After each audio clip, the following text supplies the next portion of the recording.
Hi, I'm Debbie Hartner. I'm Elsie Johnson. And we are two sisters, Southern Cooking.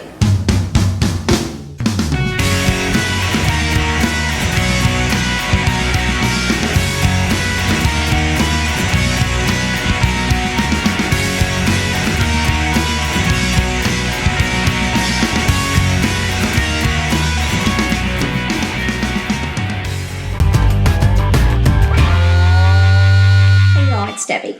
So last week I had posted some pictures and then a recipe for cracked black pepper biscuits. And this recipe came from a James Beard winner for Chefs of the South. And James Beard is like the Oscars of movies.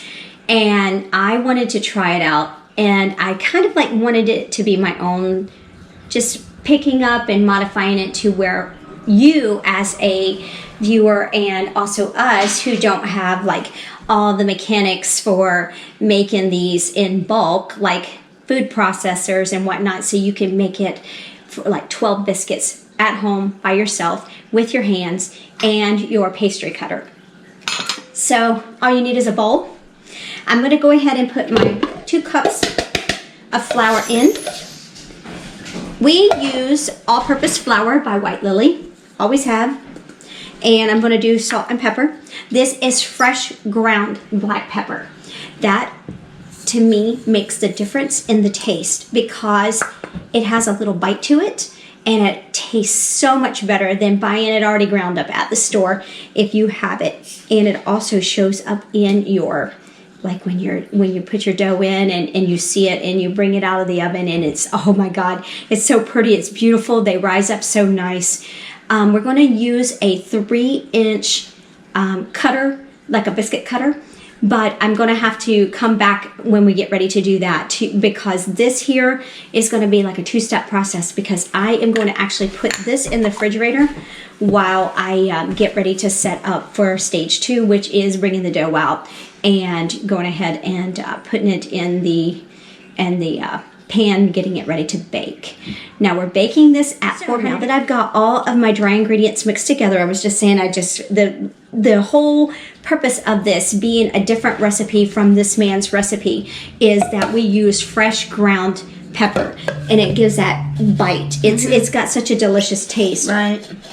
So the second key, freeze your butter. He uses a food processor for his.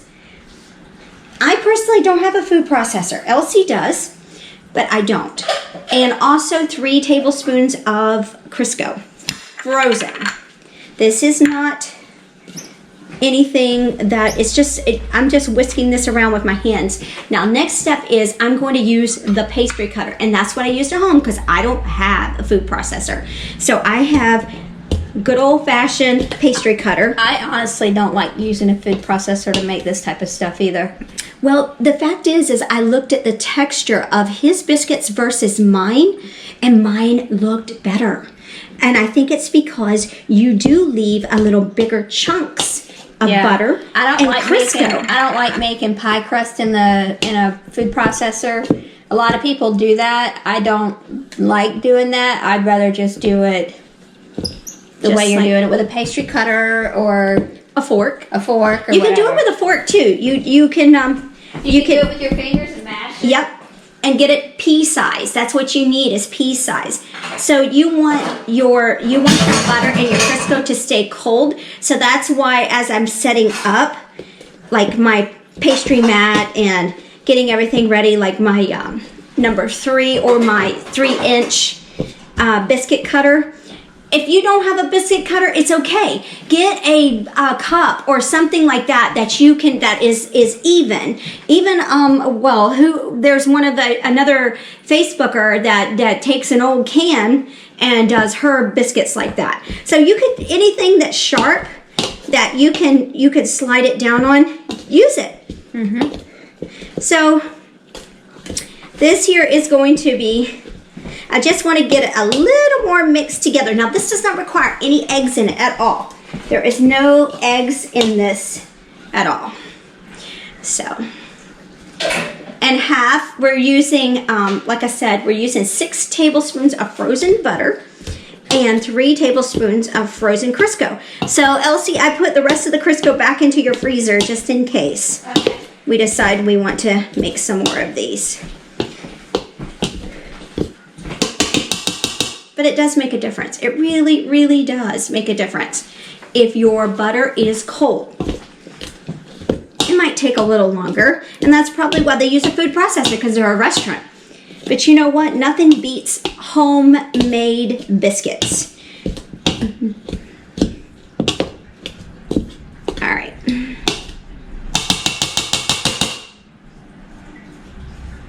All right, I think that is good enough for government work. So this is where I get my hands dirty. I make a little well in the center, and I'm just going to take my hand and just fold it and start folding in a circle, just bringing it towards the center. That way I can incorporate everything. It's going to be like a shaggy dough when I'm done with it. It's not going to be smooth. Biscuits are never smooth anyways, but it's going to be a shaggy dough. Now you see my dough, I have these little flecks of black in it. So that shows you that we have fresh black pepper in it. So I'm going to put this in the fridge, and then I'm going to get the pastry mat out, and we're going to get our 3-inch biscuit cutter, and we're going to cut them up. We're going to put it on parchment paper inside of our pan. Then we're going to put it in the refrigerator until about maybe 10 minutes before we're ready to bake them. Take them out and just let them sit at room temperature for just a little bit, and then we're going to put them in the oven at... Hey y'all, so I'm back, and I let it sit in the fridge about 5 minutes. They gave me time to put down, well, Elsie put down the pastry mat and put some flour out for me. And I have a 3-inch biscuit cutter here. So I'm going to go ahead and pour out my dough, and I'm going to go ahead and get ready to fold this. So this is my dough here. So what you're going to do, I'm going to put a little flour on my hands here. I'm going to fold it over like about 4 or 5 times, just enough to get it nice and combined. It's still a little tacky, but we're going to tighten it up here. Okay, and this is about 5. So what you need to do is you need to push it out to about, it's like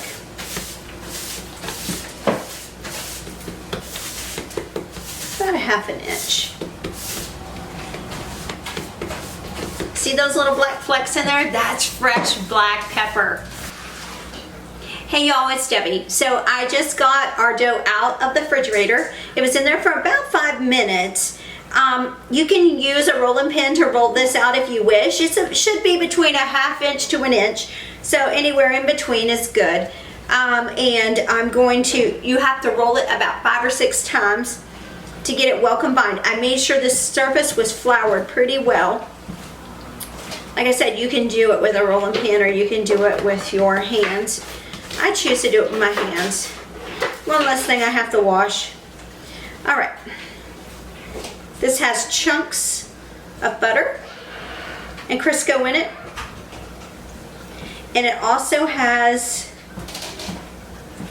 that cracked black pepper. Now look at that. Isn't that pretty? So we're going to put this into our pan.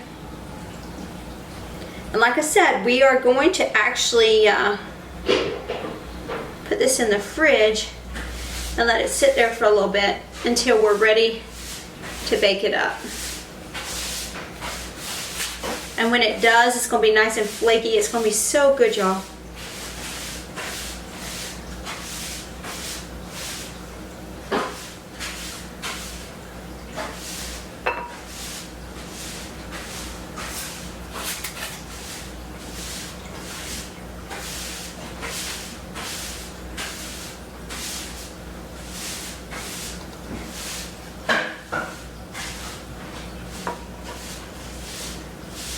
All right, guys, we will see you when it comes out of the oven and show you what it looks like.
Chelsea. And I'm Debbie.